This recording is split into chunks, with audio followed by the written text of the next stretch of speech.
Hey friends, I'm Mark Gilfix. This is my father and boss, Michael Gilfix.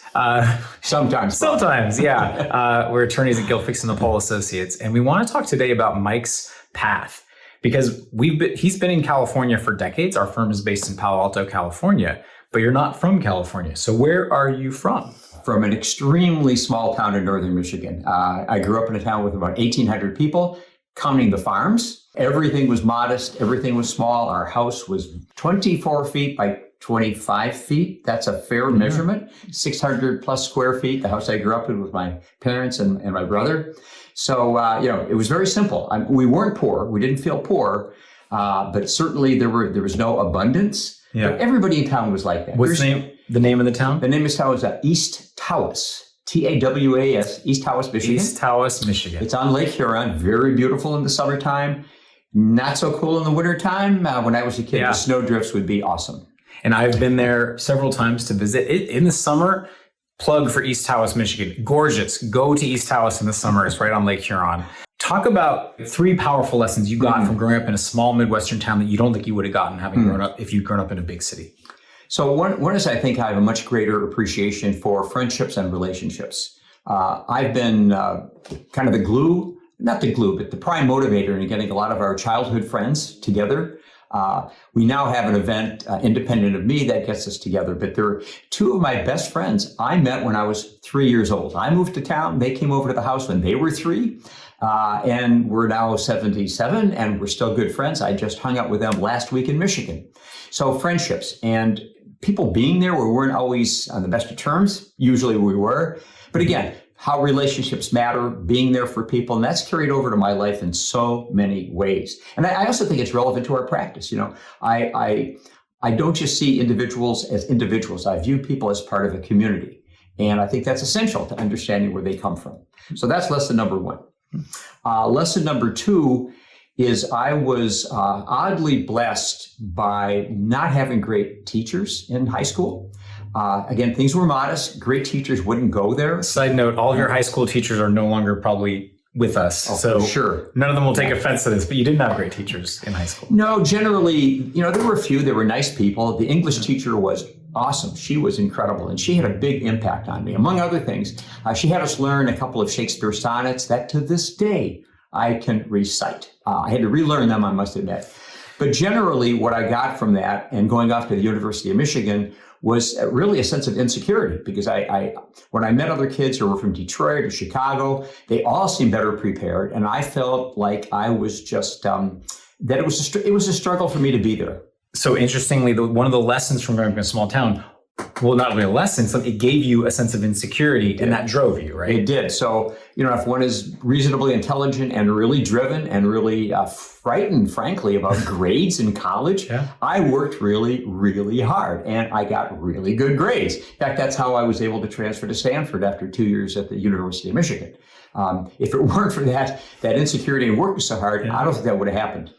As I've been living in a very urban, sophisticated community, and I went to Stanford undergraduate, Stanford Law School, mixing with people who, without exception, had rich upbringings, financially rich and culturally rich, stimulation, people around them who knew things like I didn't know. You were the guy from the little town, the hillbilly type guy. As far as I know, I was the only guy from a little town. There was nobody else at Stanford like me. And I really have come to appreciate that there is a difference. And the way we would talk about things, our expectations out of life, financial, like the vast majority of my friends at Stanford went on immediately to join very big law firms and start making a lot of money. And I always viewed that as the easy path, because if you go there and get good grades, that's easy. What I did, I looked back, was, wow, that's weird and amazing what I did. You started a nonprofit. Started a nonprofit, and Myra, my wife, who also graduated from Stanford Law School, she graduated 3 years after I did, and same opportunity, she did great in law school. What does she do? She goes to work as a volunteer in a health clinic. Strange. She's also from a small town, although in Texas, very different, very different. So again, in really seeing and appreciating how differently my friends who had, again, very highly educated backgrounds, private schools and so forth, their view of the world is very different. And I look back at my little hometown and I realize that people view the world very differently. Mm-hmm. And I've come to really appreciate the differences. There's no such thing as like lesser quality thinking or anything like that. It's just different. Your horizons are smaller. You know everybody in town.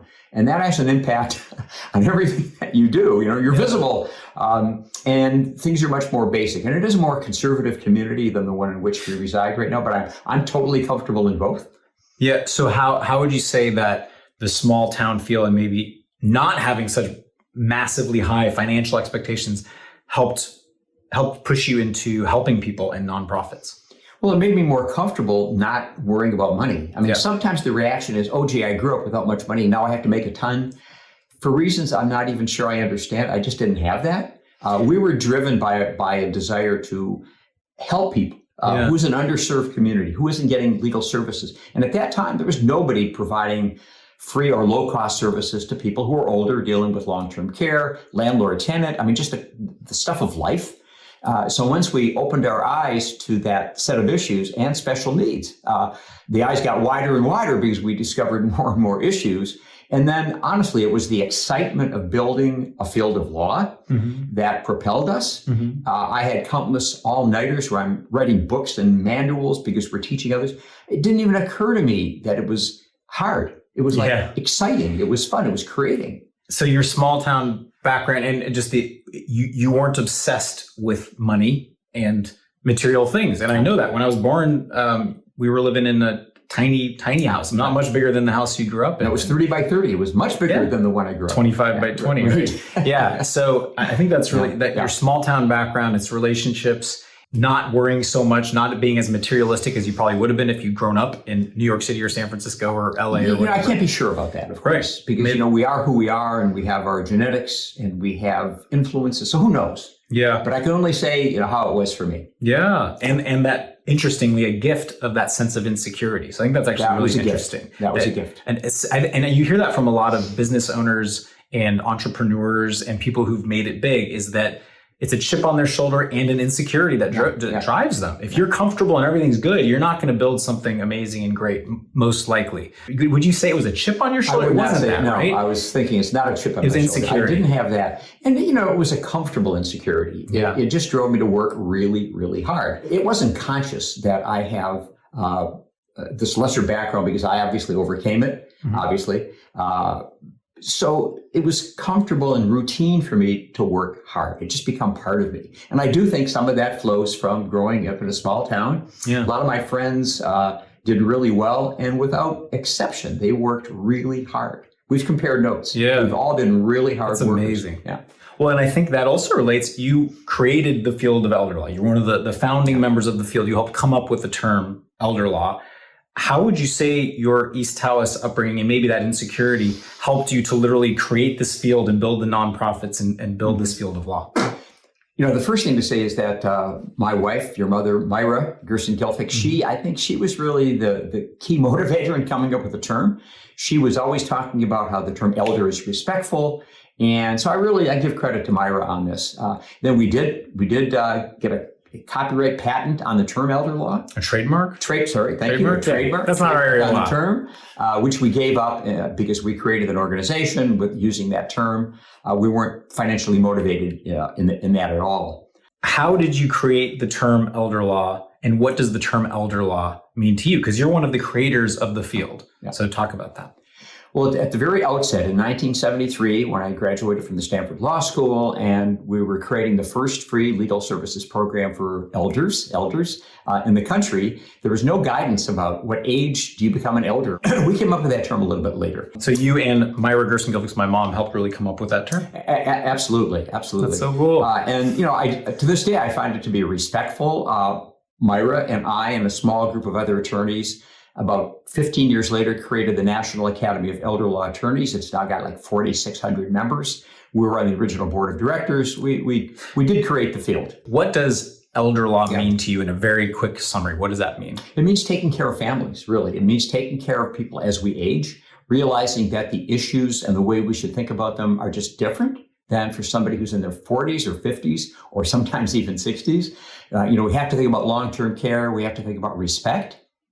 Something that can be a problem in a society that is still so ageist in so many ways. Again, Myra teaches me and reminds me of that, thankfully, all the time. that we have to be careful about our terminology, and just realize that as we age, we're still who we were, although society starts to view us a little bit differently. One of the most powerful lessons I've learned as an estate planner, working with people of all ages and a lot of people in their 70s, 80s, and 90s, is that your external self gets older, but the internal self often doesn't. And some of our most healthy, vibrant clients, in their minds, they still think of themselves as the same person as they were in their 20s or 30s. They stay active, they're moving, but society views them so differently. So I now view elders in our society so much differently than I did as a kid and as a teen, because I used to say, oh, that's an old person.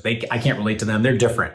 And I've realized now, having worked with thousands of people in estate planning, I get to know them as people. And I realize the outside changes. The inside doesn't change that much. So I think it's so important for us to just remember that and just show respect to elders and hear them. I think a lot of elders feel unheard. And I think that's what the field of elder law is really about, making them feel heard.